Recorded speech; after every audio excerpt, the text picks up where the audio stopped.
The first light of dawn filtered through the blinds of Dr. Elena Winters' Boston apartment, casting thin golden stripes across her face.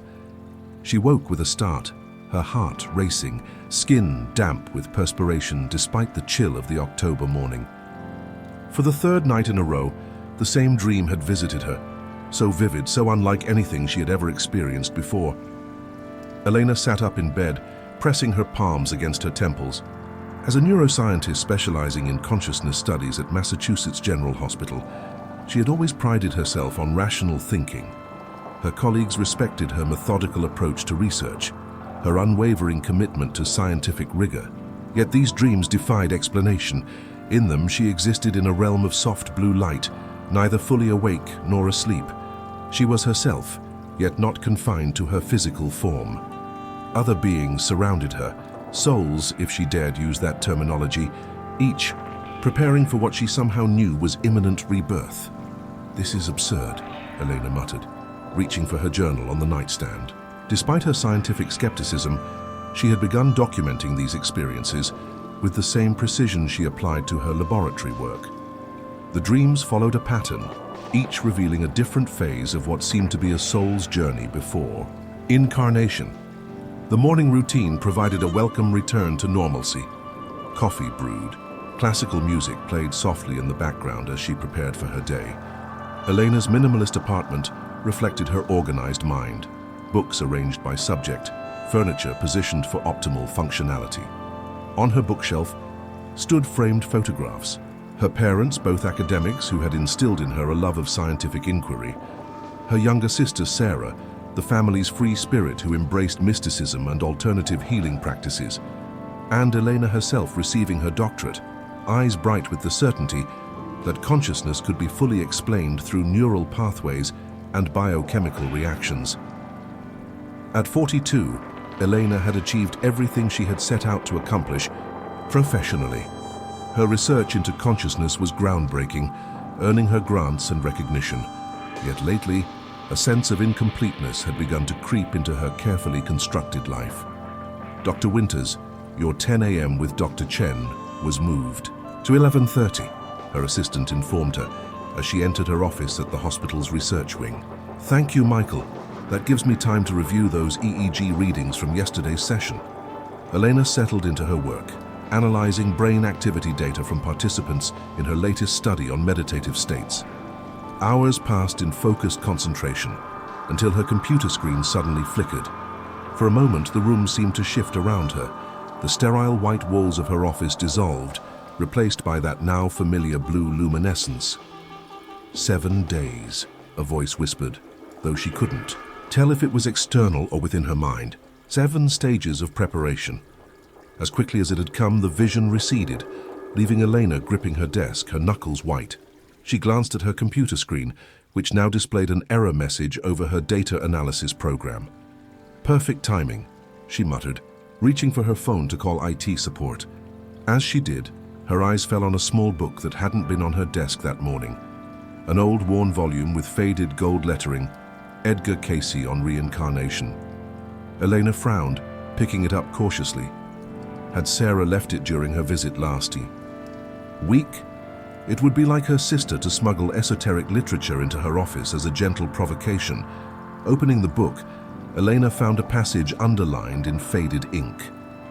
The soul, in the period before rebirth, undergoes preparation, reviewing past lives, understanding lessons to be learned, and selecting the circumstances of its next incarnation. This process typically spans 7 phases, corresponding to the 7 days before physical birth. Elena's scientific mind immediately dismissed such notions as pseudoscience, yet she couldn't explain the chill that ran through her as she read, words that so closely mirrored her dreams. She slipped the book into her bag, determined to ask Sarah about it later. That evening, Elena took a detour on her way home, finding herself at the small metaphysical bookshop her sister frequented in Cambridge. Realms Beyond was everything Elena typically avoided. Crystal displays, incense burning, walls lined with books on topics she'd dismissed throughout her academic career. "Can I help you find something?" asked an elderly man behind the counter, his eyes kind behind wire-rimmed glasses. I'm just browsing, Elena replied, then hesitated. Actually, do you have anything about Edgar Cayce? The man smiled, as if he'd been expecting the question. Of course. Follow me. He led her to a section dedicated to Cayce's work, pulling out several volumes. Are you familiar with his readings on the life between lives? Elena shook her head. I'm a neuroscientist. This isn't my usual area of interest. Science and spirituality are not mutually exclusive, Dr. Winters, the man replied, using her title, though she hadn't introduced herself. Many brilliant minds have found themselves at this intersection. Too surprised to question how he knew, her name Elena purchased 3 books on Cayce's work, including one specifically about the soul's journey before rebirth. Later, in her apartment, she began reading, her analytical mind both resistant and curiously drawn to Cayce's descriptions of soul preparation before incarnation. According to Cayce, the first phase, corresponding to 7 days before rebirth, involved the soul's review of its past lives and the karmic patterns it had established. Elena thought of her dream from 3 nights ago, where she had witnessed what seemed like fragments of numerous lives flowing through her consciousness: ancient Egypt, medieval Europe, colonial America, and more. She fell asleep with the book on her chest and immediately found herself back in the blue realm. This time, however, she wasn't merely observing. She was participating. A gentle presence approached, neither male nor female, yet somehow familiar. Elena, it communicated. Without words, you've begun to remember. Remember what? She asked, surprised she could speak in this space. Who you are, why you've come, the work you chose before entering this life. The presence gestured, and Elena saw herself, not as she was now, but as a young woman, in what appeared to be the 1920s, sitting in a simple room taking notes as a man spoke from what seemed to be a trance state. Is that Edgar Cayce? She asked, recognition dawning. Yes, you were there, Elena. You witnessed his readings. You helped document them. And now in this life you've chosen to bridge the worlds of science and spirit. But first, you must understand the journey of the soul, particularly the 7 days before rebirth, when all choices are made and purposes set. Elena woke with tears streaming down her face, a profound sense of recognition resonating through her being. Outside, the first light of dawn was breaking, another day beginning, but for Elena, it was the start of a journey that would transform everything she thought she knew about consciousness, life, and her own purpose. Elena cancelled her appointments for the day, something she had never done in her 15 years of professional work. She needed time to process what was happening to her. The quiet of her apartment became a sanctuary as she spread out her notes, the Cayce books, and her dream journal across her dining table. According to her reading and dreams, the 7 phases a soul experiences before reincarnation corresponded to specific preparations. She began mapping them methodically. Day 7, first phase. Soul review and selection, day 6, second phase. Planning the life blueprint. Day 5, third phase. Selecting family and relationships. Day 4, fourth phase. Connecting with soul. Group day 3, fifth phase. Understanding life lessons. Day 2, sixth phase. Energetic preparation, day 1, seventh phase. The transition threshold. Each phase represented a crucial step in the soul's preparation for its next physical experience. Elena's scientific mind still resisted, searching for neurological explanations. Perhaps these were elaborate constructs of her subconscious mind, drawing on information she had been exposed to, but didn't consciously remember. The ringing of her phone interrupted her thoughts. It was Sarah. I was just thinking about you, her sister said. Are you okay? I had the strangest feeling this morning that you needed to talk. Elena hesitated. She and Sarah had grown apart over the years, largely due to their divergent worldviews. While Elena had pursued science, Sarah had become a meditation teacher and energy healer, paths that had often put them at intellectual odds. Actually, I do need to talk, Elena admitted. Something's happening that I can't explain. An hour later, they sat in Elena's living room, mugs of tea warming their hands. Sarah listened without interruption as Elena described her dreams, the visions and the mysterious appearance of the Cayce book. "I didn't leave any book in your office, Elena," Sarah said quietly when her sister had finished. "But I'm not surprised this is happening to you now." "What do you mean?" Sarah placed her mug on the coffee table. "Do you remember that past life regression workshop I invited you to last year? The one you declined?" Elena nodded, remembering how she had dismissed it as pseudoscientific nonsense. "The facilitator, Dr. Rebecca Morrison, mentioned you specifically afterward. She said she had a strong impression that you had been connected to Edgar Cayce's work in a previous life, and that your current research on consciousness was a continuation of that work." Elena felt a chill run through her. "That's quite a coincidence. I don't believe in coincidences anymore," Sarah replied. "But I do believe in divine timing. You're one of the most brilliant people I know, Elena. Your mind has always been your strength, but maybe now it's time for your spirit to lead." The words touched something deep within Elena. For the first time in years, she allowed herself to truly connect with her sister, reaching across the divide their different paths had created. "Will you help me understand what's happening?" she asked. Sarah smiled. "I thought you'd never ask." That night, with Sarah's guidance, Elena attempted a conscious meditation to explore the second phase of the soul's preparation, the life blueprint planning. According to Cayce's readings, this phase involved the soul working with spiritual guides to design the major events and challenges of the upcoming incarnation. Sitting cross-legged on her living room floor, breathing deeply as Sarah had instructed, Elena felt herself slipping into an altered state of consciousness. The room around her faded, replaced by the now familiar blue luminescence.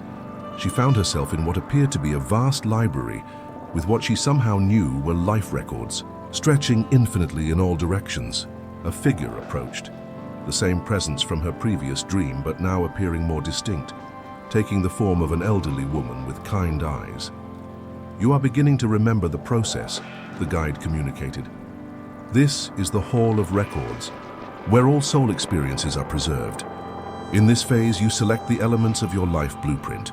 The guide led Elena to a table where what looked like a glowing map was displayed. Not a geographical map, but a timeline of potential life events, decision points, and significant relationships. "In your current life," the guide explained, "you chose to experience the tension between intellectual knowing and spiritual understanding. You selected challenges that would eventually lead you to integrate both. Your work as a neuroscientist was not accidental. It was chosen to bring you to this very moment of awakening." Elena watched as certain points on the life map glowed brighter. Her decision to pursue neuroscience, her estrangement from Sarah, her growing sense of incompleteness despite professional success. "Free will always remains," the guide continued. "The blueprint is not deterministic. It creates probabilities, opportunities for growth. How you respond to each moment, that is the exercise of your divine free will." As Elena observed her life blueprint, she noticed a decision point that appeared to be approaching, represented by a bright intersection on the map. "What is that?" she asked. "A choice you will soon face," the guide replied. "Between continuing on your current path or embracing a new understanding that integrates your scientific mind with spiritual truth." When Elena returned to normal consciousness, Sarah was watching her with a mixture of concern and awe. "You were gone for over an hour," her sister said. "Your face, it was so peaceful. What did you experience?" Elena described the Hall of Records, the life blueprint, and the guide's messages. As she spoke, she realized how dramatically her perspective had shifted in just a few days. The scientist in her still sought verification, evidence, but something deeper was awakening, a knowing that transcended empirical data. "I need to learn more about the other phases," Elena said. "If what I'm experiencing is real, it has profound implications for my research on consciousness." The following days became an immersion into both the scientific and spiritual dimensions of consciousness. By day, Elena continued her work at the hospital, but with new eyes. She began seeing patterns in her research data that she had previously overlooked. Correlations between certain meditative states and increased activity in brain regions associated with intuition and transcendent experiences. By night, she explored the remaining phases of soul preparation through meditation and dreams, documenting each experience with scientific precision and growing spiritual awareness. The third phase, selecting family and relationships, revealed how souls choose to incarnate with others from their soul group to work through karmic patterns and support each other's growth. Elena saw how her relationship with Sarah had been arranged before birth to eventually help her bridge the worlds of science and spirituality. The fourth phase showed her connection to a wider soul group, including colleagues and patients who had come into her life for specific purposes. Most surprisingly, she recognized Dr. Rebecca Morrison, Sarah's past life regression facilitator, as a soul she had worked with across multiple incarnations, including during the time of Edgar Cayce. The fifth phase revealed the core life lessons she had chosen to work on in this lifetime, integrating intellect and intuition, healing the perceived separation between science and spirituality, and eventually helping others bridge this divide. As each phase unfolded in her meditations and dreams, Elena began sensing a greater purpose behind her scientific work, one that would eventually transform her understanding of consciousness and perhaps the field itself. One evening, while reviewing her notes on the sixth phase, energetic preparation, Elena's phone rang. It was Michael, her assistant. "Dr. Winters, I'm sorry to bother you after hours, but there's something you should know. Dr. Levinson was asking about your recent schedule changes and seemed concerned about the direction of your research. I overheard him telling the department head that your latest proposal about consciousness existing beyond neural activity might be too speculative for the institution's reputation." Elena thanked him for the information, not entirely surprised. Stanley Levinson, the hospital's research director, had always been the most traditional of her colleagues, firmly rooted in materialist perspectives on consciousness. She was about to face the decision point the guide had shown her in the life blueprint, sooner than she had expected. The hospital's conference room was uncomfortably silent as Elena concluded her presentation. On the screen behind her was a slide titled "Consciousness Beyond the Brain: Integrating Neuroscience and Transpersonal Experience." For the past 20 minutes, she had outlined her proposed new research direction, a rigorous scientific study of consciousness that would include dimensions beyond material brain function. She had carefully presented preliminary data from her existing research that suggested anomalies in how consciousness operated during deep meditative states, proposed methodologies that would maintain scientific rigor while exploring broader possibilities, and outlined potential implications for treating patients with trauma and end-of-life anxiety. Now she faced her colleagues, some curious, others visibly skeptical. Dr. Levinson's expression was particularly stony. "Thank you for your attention," Elena concluded. "I believe this approach could open new frontiers in our understanding of consciousness and potentially transform our therapeutic approaches." Dr. Chen, a younger neurologist who had always been supportive of Elena's work, was the first to speak. "The data on meditative states is compelling. I've noticed similar patterns in my work with long-term meditation practitioners, but this ventures far beyond established neurological frameworks," Dr. Levinson countered, his voice measured but firm. "References to soul preparation and pre-birth planning, these are spiritual concepts, not scientific ones. While I respect your work, Dr. Winters, I'm concerned about the direction you're proposing." Elena had anticipated this response. "Science progresses by exploring the unexplained, Dr. Levinson. When our existing frameworks cannot account for observed phenomena, we must be willing to expand those frameworks. I'm not suggesting abandoning methodological rigor, quite the opposite. I'm proposing bringing that rigor to experiences that have been consistently reported across cultures and throughout history." The discussion continued for nearly an hour, with opinions divided among the 12 senior researchers present. Elena remained calm, addressing each concern with the clarity and precision that had earned her respect over the years. Yet she could sense that a significant shift had occurred, both within herself and in how her colleagues perceived her. As the meeting concluded, the department head, Dr. Martha Collins, approached her. "That was brave, Elena," she said quietly. "And potentially groundbreaking. I won't pretend there won't be resistance, but I'm intrigued by your proposals. Let's discuss how we might structure a pilot study that would satisfy both scientific standards and your expanded approach. Later that evening, Elena sat on the balcony of her apartment, watching the sun set over the Boston skyline. Her phone buzzed with a text from Sarah. "How did it go?" "A beginning," Elena replied. "A challenging one." She returned to her meditation, cushion, ready to explore the seventh and final phase of soul preparation, the transition threshold. According to the Cayce material, this was the point when the soul prepared to release its expanded awareness and enter the limitations of physical form. As she slipped into meditation, the blue realm embraced her once more. This time she found herself near what appeared to be a threshold of light, pulsating with potential. Her guide stood beside her. "This is the final preparation," the guide explained. "The soul must release much of its expanded consciousness to enter physical form. Yet it retains the essence of its purpose and the blueprint it has chosen. The forgetting is part of the journey, the gradual remembering, the purpose of life itself." Elena observed souls approaching this threshold, each carrying what looked like a small flame of knowing, just enough to guide them through the incarnation ahead, but not so much that it would overwhelm the physical brain or negate the experiences needed for growth. "This is why remembering comes in stages," the guide continued. "As you have experienced, too much knowledge too soon would circumvent the necessary challenges. The soul knows this when it chooses incarnation." The insight resonated deeply with Elena. Her scientific mind had been her strength, but also her limitation, until life events and inner awakening had prepared her to integrate a more expansive understanding. "Your path now is integration," the guide said, as if reading her thoughts.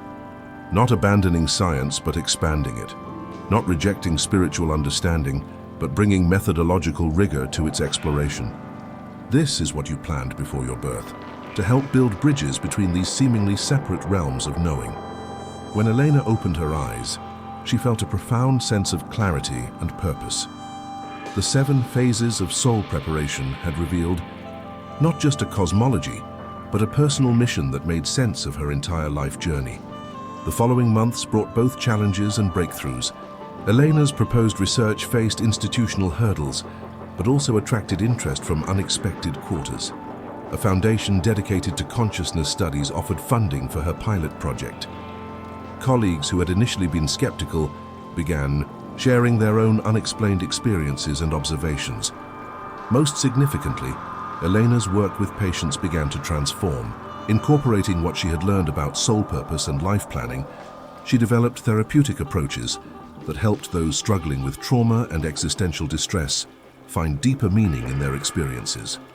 1 year after her initial visions, Elena stood before a different audience, a conference bringing together neuroscientists, psychologists, and spiritual teachers interested in the frontiers of consciousness research. Sarah sat in the front row, beaming with pride.